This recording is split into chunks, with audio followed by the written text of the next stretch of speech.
Shem von Schreck describes, and this is a really touching video, who he says is the nicest guy he's ever met in rock and roll. And remember, he's played with Toto, Ambrosia, Christopher Cross, Don Felder, Kenny Loggins. The list is long. But who is that one guy that was easy for Shem to come up with as far as one of the good guys in rock?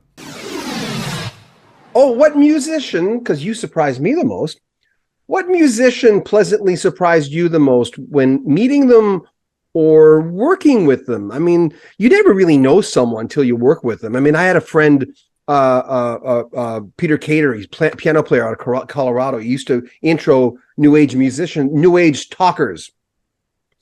And I quote him a lot on this. And I said, would you still do that? And he said, no, I don't do that, because some of them I'd be backstage with them. And I'd go, God, he didn't name anybody appropriately. But he says some of them, and then they go on stage and they're telling you how to live your life and forgetting I've been backstage with you. But let's talk about the other side. Are there any, I know we all seen those and you've seen them more than most. Yeah. Oh. But did someone ever pleasantly surprise you of going, well, I didn't know he was like that, like, or whatever, or playing wise?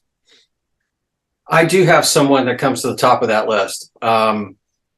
And I will tell the story as to why.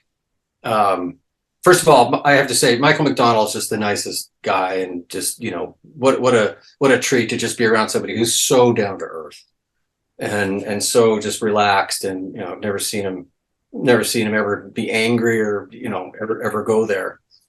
But this person it was so surprising what a wonderful human being they are. We had the opportunity with Don to open for Styx and Foreigner during the 2014 summer tour. And I will tell you that Tommy Shaw is just a gem. I mean, I could tell 10 stories as to why I say this, but this story comes to the top of the list. They had a guy that worked for them that was kind of their gopher.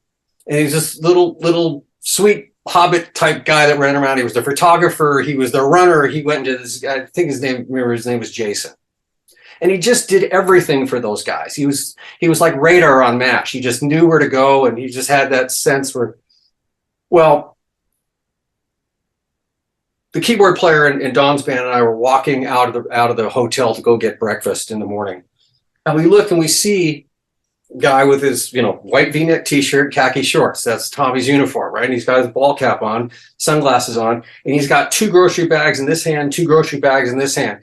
And he's walking into the hotel as we're leaving. I'm like, hey, Tommy, what are you stocking up on supplies? He goes, no, man, Jason's really sick. And he needed some stuff. I had to go to the pharmacy for him.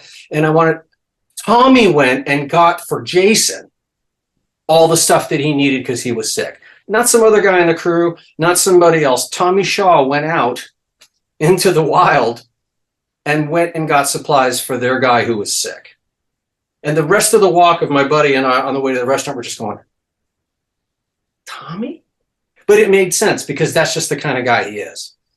So, and it's just, to answer that question, yeah, top of the list, Tommy Shaw for me. Just surprising, the legend that he is, the career he's had, and that's where he goes when somebody needed his help. Gets me a little emotional. Well, I'm feeling it, man. You know, hearing we hear a lot of stories in rock and roll. And they always get more hits. I know that. And I know the guys who are doing it out there constantly every single day. But thank you for sharing that. Yeah, that's one of my favorite stories that I ever encountered on the road, where it's a feel-good story instead of a oh boy story. Yeah. By the way, I like the feel-good stories. They're much more rewarding. Yeah. Being on the road, though, an awful lot, it's a change of pace. But when you were on the road with all these other acts, and even with your own symphonic stuff, I mean, were there times, there must have been times then, like any normal musician, where you'd be home for a while, or were there not? There were. Different artists do different touring schedules. Like Loggins didn't like to go out and do long tours. The longest he'd ever want to be away from home was the most 10 days to 2 weeks. So you wouldn't be gone. Mostly that stuff was weekend warrior stuff anyway. You leave on a Thursday and you're back home on a Sunday night or Monday morning. Felder was pretty much the same too, unless it was an extended summer tour as an opening act for somebody else. He basically just did Weekend Warrior stuff. Toto always was a chunk of time.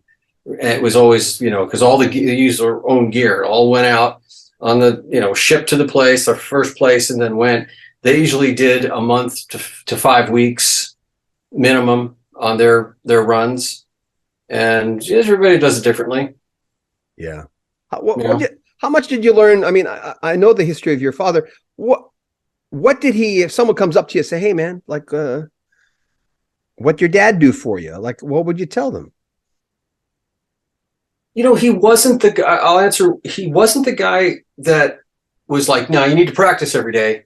You need to do, it was never any insistence on doing that.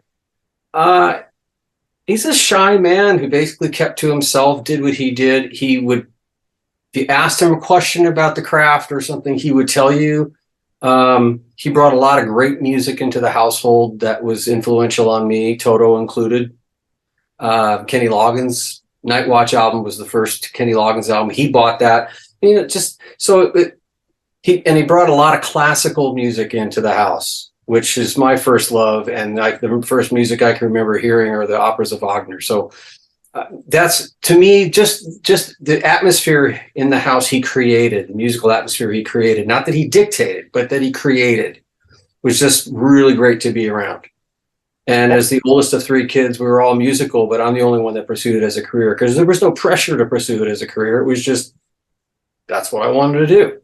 Geez, do you have anything like that coming up, or are you just concentrating right now, hyper focusing on, and by the way, I love action intensity. Like, oh my God, man, you're in the pot. Like, Chase is walking by and he's always, he's turning 19 next week, and that's his kit there. And he's just always interested in new sounds and stuff. And he says, that's not Shem, is it? I said, yeah. He sits down beside me. He says, man, Chell, this is awesome. Are you hyper focused on that right now? I am. The composing, you were talking earlier about being home office.